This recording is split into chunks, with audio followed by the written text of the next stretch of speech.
Good morning. Welcome to the Kilo Chari Torah Halacha review for Friday, March 5th. We're talking about Erev Pesach, which falls out on Shabbat as it does this year.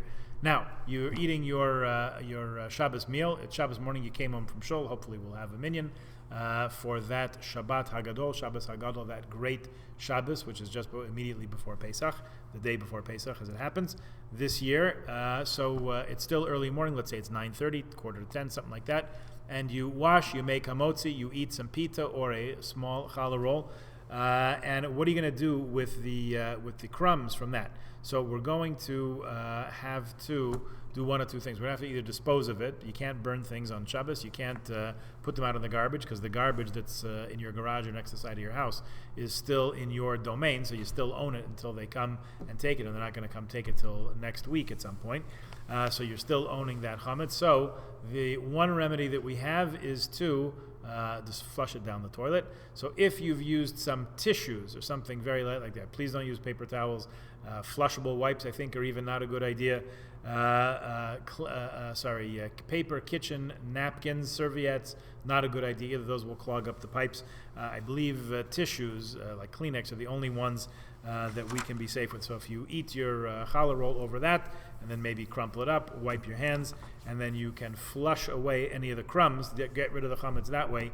That's our remedy on Shabbos. The other possibility is to take everything, sneak out to the garage, and put it in that box or on that shelf with all the other items which are being sold for Pesach. That's our other, or in the cabinet that's marked for as chametz. It's being sold with the other chametz items.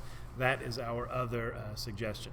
If you have chametz left over, you can give it away to a non-Jew. You're allowed to do that on Shabbos. One cannot expressly request a non-Jew to remove chametz from your premises. So don't go down that road. Get ourselves into all kinds of hot water. Okay, so we do have to completely dispose of and renounce our ownership of the chametz by. Again, I have the time written down here somewhere. I can't quite find it. I believe it's about 12:20 or so on Shabbos, just after midday. That's the time when you have to renounce. You're not allowed to own any chametz after that point. You have to renounce it, get rid of it, give it away, and so on. After the chametz has been cleared, then you say kol chamira, as you do on any other Erev Pesach.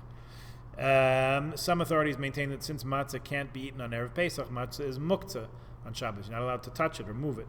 And shouldn't be moved or handled. Yom Tov candles, of course, cannot be touched or handled or certainly kindled until Shabbat is over. That time, I believe, is 8:22, 22 minutes after 8 p.m. On Saturday, the 27th of March this year, coming up the end of the month. That is the end of Shabbat and the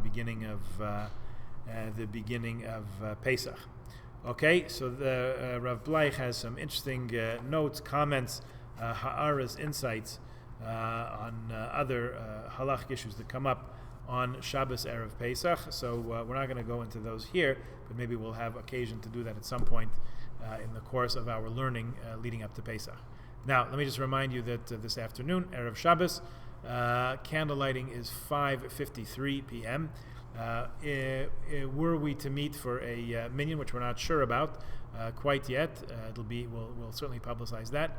5:55 is the time to meet for a minyan in Shul on Friday night, and tomorrow evening, Shabbat comes to its conclusion at 6:56. So about 7:07, if you tune into the link, the Zoom link in your email, you'll be able to join us for Zoom Havdalah.